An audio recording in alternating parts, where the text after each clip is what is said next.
After 5 years of tattooing, these are things I use and I feel every tattoo artist should use on a daily basis. Let's start off with the iPhone. I say iPhone in particular because a lot of my clients like to make payments with Apple Pay. I'm not aware of how big the demand is for Google Pay, but I have yet to have anyone ask me if I take Google Pay. Which leads me right into the SD card attachment for iPhone. So I didn't know that iPhone made this, but it's definitely clutch because I use my second phone, which is what I'm recording right now, to create content. And if you guys do that, then you know storage is usually a problem. Long term, I think this is a better option than iCloud, seeing as it's actually on a hard device rather than a cloud storage. So you have to wait for stuff to load, then you have to pay for the subscriptions, and then long term, it's just gonna cost you a lot less money than iCloud. Next up is my tattoo machine. This is the Bishop Wand Packer. I've had this machine for a little over 2 years, and I gotta say I love this thing. It's super strong and very small, so it's easy to take with me when I'm traveling. But lately I have been using this MAST tattoo machine. If you've seen my machine review video, you know that I compared these two, and honestly, so far I really love this machine.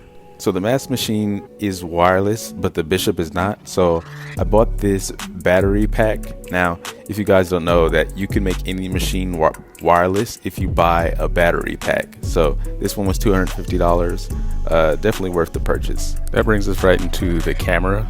For the camera, I have purchased a SONY A6400 with the 18 through 135 millimeter lens. Then we have a CPL filter on the end to remove glare. In all honesty, I haven't been using this camera lately for my tattoo photos because the iPhone 14 Pro has been doing a really good job with that. And with the clip-on CPL filter, it just makes things a whole lot easier. Now, I enjoy photography as a whole, so I did also purchase this other lens. Now, I won't lie and say the photos don't come out better on the camera. They definitely do.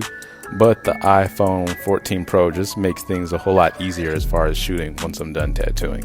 I will also note that you guys want to make sure that you're polarizing the light that you're using to take photos of your tattoos. Otherwise, the CPL filter will be a lot less effective.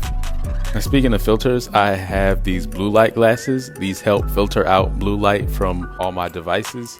There's actually been a lot of studies that say blue light doesn't actually help with eye strain and the production of melatonin, but I honestly feel like it makes a difference. Now we're going to move on to my device that produces the most blue light, my laptop. Now, I got this HP 2-in-1 laptop, so it's a laptop that you can fold into a tablet. I use this a lot when I'm doing things for my website, if I'm making changes to it, or I'm replying to comments on YouTube, or using it when I'm editing longer videos, because I usually edit from my phone, but when they're over like 15 minutes, I tend to like to do some editing on the laptop first. Now, to go along with this laptop, I got this plug-in USB mouse. Since I freaking hate trackpads, I don't know why, I just can't stand them. So this thing helps a lot, it just makes my life a lot easier. Next on the list is my EKSTER wallet. I love how compact this wallet is, but really the thing I like the most is that there's a little button here on the side that you can press that makes all your cards pop out. Super cool. In all honesty, I play with the button like it's a toy. I always pressing it all the time just for kicks. Like, come on, isn't this the coolest thing ever? No? Okay. Well, anyways, I always take my iPad and Apple Pencil. This thing is my bread and butter. I use it to create stencils, design tattoos, and a lot of the times I make my YouTube thumbnails with this iPad. So it really is a super critical part of what I do on a daily basis. So then I have my notebook, or journal, I would say. This is where I just dump all my thoughts, or as Dan Coe calls it, brain dumping. Shout out to Dan Coe, by the way. Then I have my weekly planner.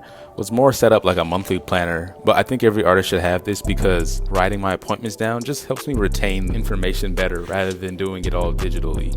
And I always carry this iPhone holder and selfie stick along with this 3-prong handle / stand, and it's really helpful for when I need to record in random times, or if I'm in the shop and I need to get close-up shots.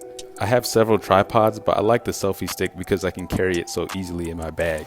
As for my bag, you can see it's nothing fancy, but I like it because it has all the compartments I need to store everything and keep it organized without needing additional bags. There's a small compartment on the top of the backpack that allows me to store my smaller items without having them mixed up with everything. Then I keep my bigger items towards the back, and then in the compartment in front of that I put all my other stuff in there, and it fits just fine. I almost forgot about my Apple headphones. No, not the AirPods, but a lot of people forget that this volume button is actually a microphone, and it's a really good one too. I used it to voice over this entire video actually. Now if you guys want to partake in some good old-fashioned trolling, comment below, what about that dinosaur though? That way everybody who didn't watch the video to the end is just going to be super confused. But I'll link all the products down below in the description, except for the backpack, because I, for the life of me, could not find it on Amazon or through Pinterest or anything. So sorry about that, but thanks for watching. See you in the next video.